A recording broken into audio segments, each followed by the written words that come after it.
Hi all, we're doing 2.2 and 2.3 together here, or at least the parts we need from them. We're organizing quantitative data. Our objectives include organizing and displaying discrete data with histograms, organizing and displaying continuous data with histograms, drawing dot plots and stem and leaf plots, identifying the shape of the distribution, and interpreting quantitative data. We have organizing and displaying discrete data with histograms for our start and a definition. We say that classes are the categories by which data are grouped. And a note for discrete data sets with relatively few unique values. Each entry acts as its own class, as we did with the qualitative data. So we'll try number 1 here. Very, very similar to what we did for the qualitative. To predict future enrollment in a school district, 50 households within the district were sampled and asked to disclose the number of children under the age of 5 living in the household. We want to use the data below to create a relative frequency distribution of the data. So we have our number of children under 5 and then our number of households. Those would be our counts or our frequencies. So really we already have a frequency distribution here. We just want to add one more column to get our relative frequencies for each. And this one works out really nicely because we have 50 households. So our total here is 50. And our relative frequencies then would be like 16 over 50, 18 over 50 on down the line. If we multiply those by 2 over 2, or 1, we see that this comes out to a 0.32. It would be 32 out of 100. We get 0.36 for the 18 times 2, 0.24 for the 12, 0.06 for our 3, and 0.02 for our last one. The sum of all those should be 1. We can also show it in technology. So if we do want to use the technology from a summarized table already, we just want to make a bar graph to get our relative frequencies. So we can go to graph and bar plot. We'll choose with summary this time because we already have the table over there on the left. I put in all my values, so hopefully you don't have to watch me do it.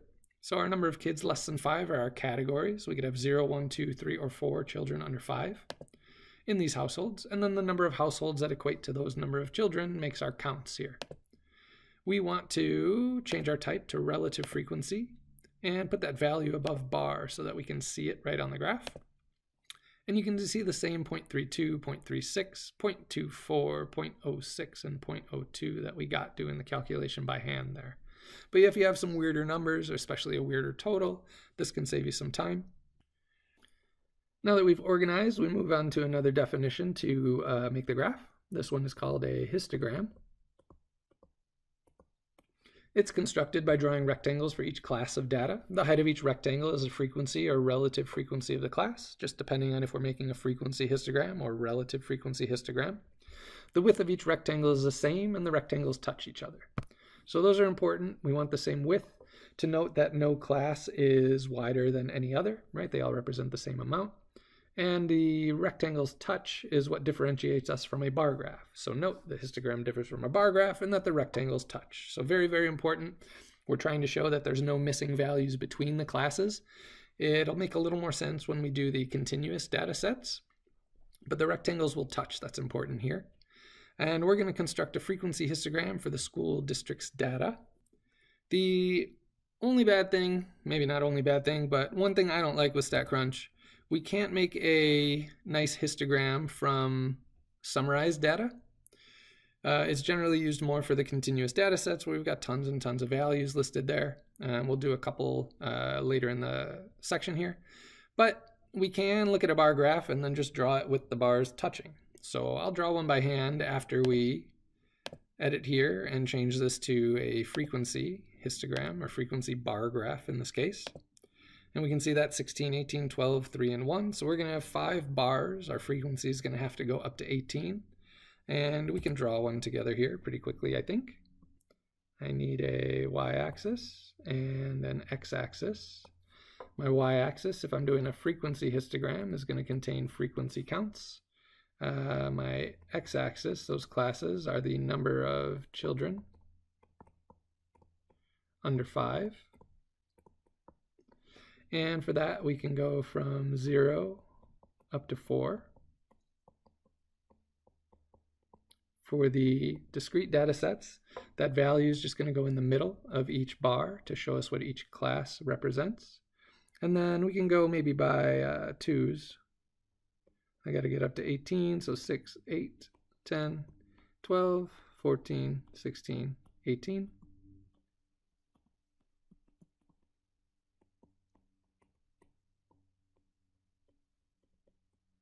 And we want to draw a bar for each that comes up to the right frequency for that class or that category. So we're going to go 16, 18, 12, 3, and 1. So my first one is going to come up to 16. And right where it ends in the middle of 0 and 1 here, my other box would start. It would come up to 18. Go again down to the middle. And they should be relatively equal, right? My drawing is not going to be perfect, but you can see we're going from the center of each of those intervals on the x-axis to the next. 18, 16, 12, 3, 1, yes. So then we want to start from the 12 here, so that our bars touch, go down to the middle. Then we need a 3 and a 1. And we could put the values on there if we want to. But that's all we need for a histogram. For the discrete data sets, each value represents its own class or its own category or its own bar here. And for the frequency, we just come up to that height. The relative frequency histogram would look exactly the same, except the y-axis would be different. So the shape is the same, but we'd come up to that 0.32, 0.36, 0.24, 0.06, and 0.02. And we kind of showed that already with the bar plot for the relative frequencies. We'll do a histogram for both with the next one. All right, so we move on to organizing and displaying continuous data with histograms. Note, when working with continuous data, we need to use intervals to organize the values. Each interval will represent a class. And for each class, we have a lower class limit, which is just the smallest value within the class, and then an upper class limit,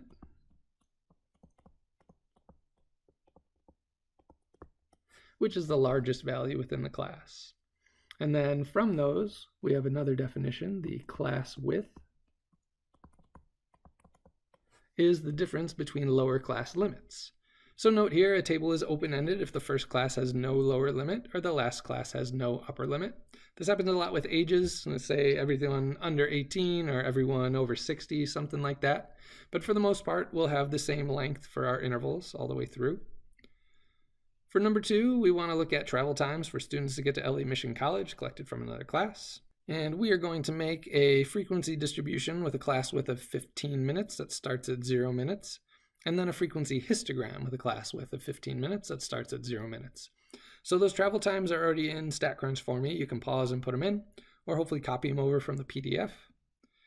But I have my frequency distribution set up here, so we can just copy in some values, and then we can maybe draw or just do the histogram with tech this time.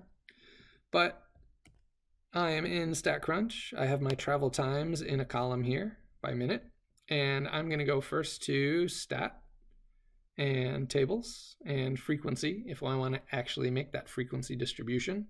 You can also just graph the histogram and then get your upper and lower limits and make the frequency distribution, get all the counts from there for the homework. But I'll show you how to make one just in case. We want to choose our travel times. That's the column we want to make the table from. We can do frequency and relative frequency because it lets us do both at the same time. We can go by value ascending, that's fine. And really the only part we got to make sure we do is under the bins here. That's where we put where we start, which was the 0 minutes, and then the width of each class, the 15 here. All right, so we can compute. We'll get our table. You can see it goes from 0 to 15, 15 to 30, 30 to 45, 45 to 60, and then StatCrunch doesn't give a class if there's 0 entries in it, but we'd have a 60 to 75, 75 to 90, and then 90 to 105. And we've got our frequency counts and then the relative frequencies for each. Our count you can see up there at the top is 40. So there were 40 students here that we surveyed.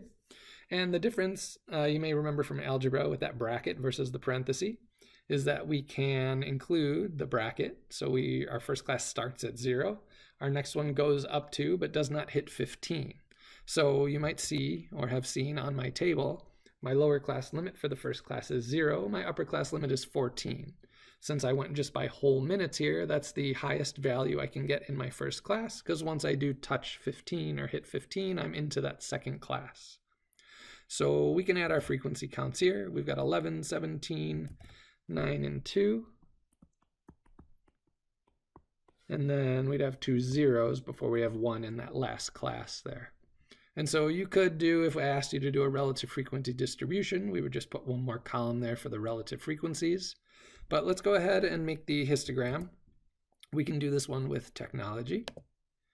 We're going to go to graph and histogram. We're going to choose that same column of values, travel times.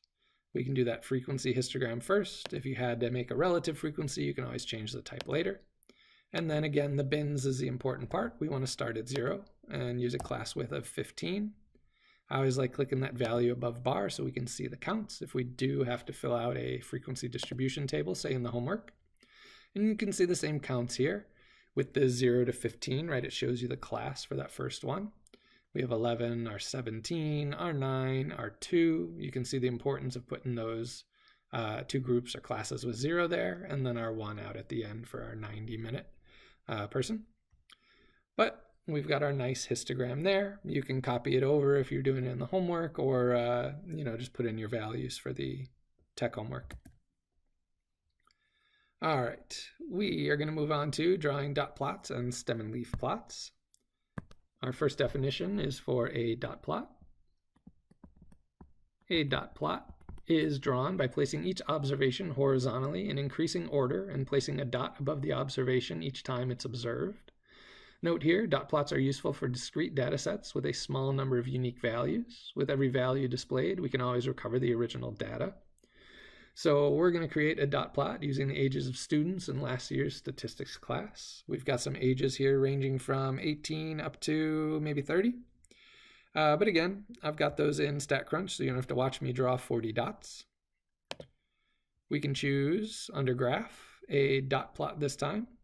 We're going to take our column with age in it, and we can just compute. You can see our ages listed on the bottom.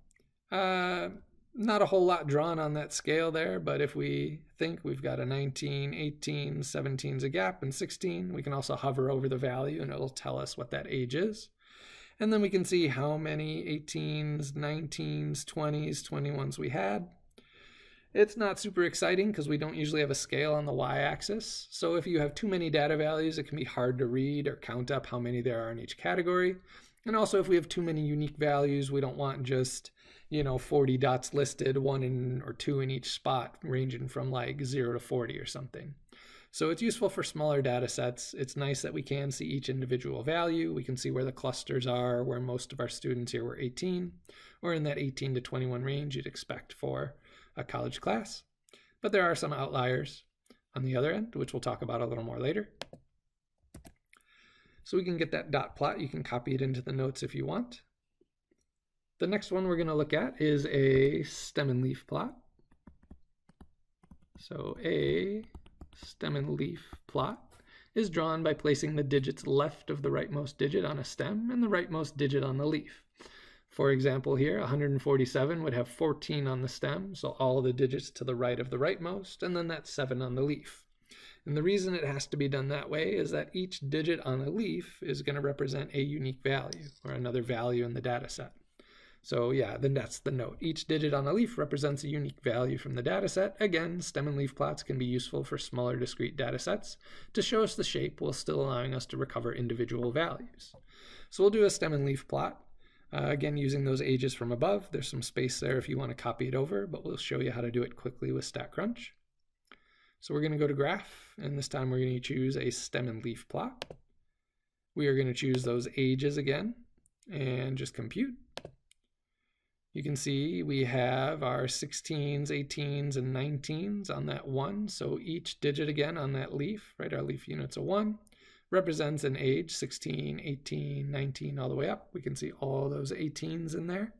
And then it split the stems, so we have all of our 20s, from 20 to 25 on the first leaf, and then 26 to 29 would be on the second leaf. So we can see all those values listed there, our 26, and then it cut off 30 here as a high value. I don't think we had trimming. Oh, extreme only. If we go to none, it won't trim off that 30, and we'll see the 30 appear as another one on there. but it considers it an extreme outlier, which we'll learn more about in Chapter 3. But our stem and leaf just has a value on the stem, and each digit on the leaf represents another value in our data set. So you can see how we can recover our 16, 18, 18, 18, all the way down and get all our data back. All right, so both of those good for small data sets, but for the big ones, we're generally going to use our histograms. We move on to identifying the shape of the distribution, and a note here, we'll look for one of 4 common shapes. For the first, when graphed, a uniform distribution will be relatively flat. All frequencies should be about the same. We've got some pictures below here, but I'll fill in some first, and then we can look. For the second, when graphed, we can call it a normal distribution has a bell shape. Characteristics of the bell shape are the frequencies increase to a maximum and then decrease, and symmetry with the left half of the graph roughly a mirror image of the right half. So your book lists uniform as symmetric too, which is true, but generally the second one will be called normal or symmetric or bell-shaped. All those will be used synonymously. And so we'll see it increase at about the same rate to a peak as it decreases on the other side. That's where we get our symmetry. Our last type is in 2 different categories. When graphed, a skewed distribution will have a tail that extends more to one side than to the other. Data skewed to the left or negatively skewed have a longer left tail, and data skewed to the right, what we call positively skewed, have a longer right tail. So I'm not trying to trick you.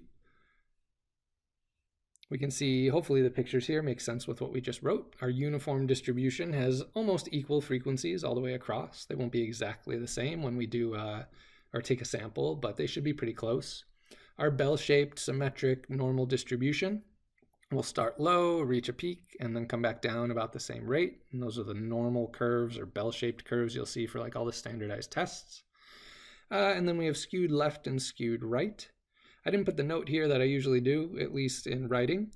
But if you look at your feet, you'll see your toes kind of trail off to the left. Maybe that second toe is bigger than your big toe or longer than your big toe, but right, this looks like a foot. We have that skew or that tail off to the left. For skewed right, we get that peak on the left and the tail going off to the right. And we'll see how that affects our values. Mean, median, mode, those measures of center you may have heard from before when we work in Chapter 3. All right, so those are our 4 shapes. There's definitely others, but those are the ones we want to look for. All right, and we'll do a couple interpreting quantitative graphs to hopefully get you reading in the other direction. So 5, the data to the right represent the top speed in kilometers per hour of all the players in a certain soccer league. We want to use the data to answer the following questions. How many classes are there? So we can see we have 1, 2, 3, 4 classes here. What is the lower class limit for the 3rd class? We can see a 22 there. The upper class limit for the 2nd class is a 21.9. So they likely measured to the 10th place here. So the highest value we could hit is 21.9 kilometers per hour, because if we touch 22, we go into that next class. The class width here is the difference between consecutive lower class limits. So if we go from 10 to 16, our 16 minus 10 would give us 6 for our class width. The shape of this distribution, we start with a small value on the left and we keep increasing, increasing, increasing as we go. So if you can think of the shape of that graph, we'd start low on the left and go high on the right. So we can call that skewed left. And then move on to 6 here. The frequency histogram below represents the IQ scores of a random sample of 7th grade students. IQs are measured to the nearest whole number. Use the histogram to answer the following questions. So how many students were sampled? For this, we just have to add up all those frequency counts, right? Each value in one of those classes or bars there represents 1 student who was surveyed. So we've got 5, 16, 57, 110, 152, 185, 195, looks like 200. You can tell me if I counted wrong later.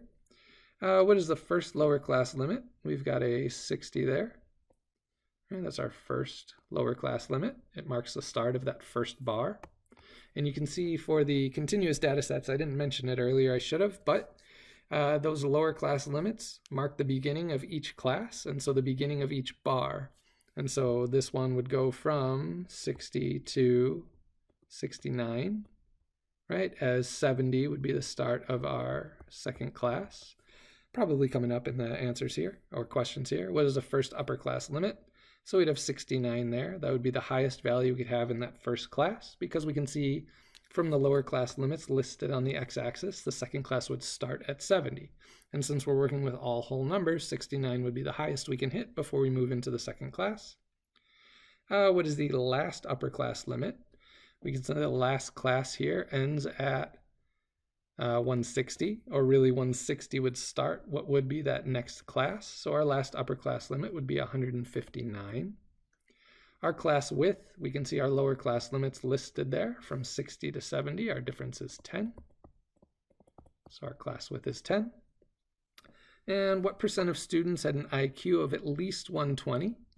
At least 120 means 120 or more.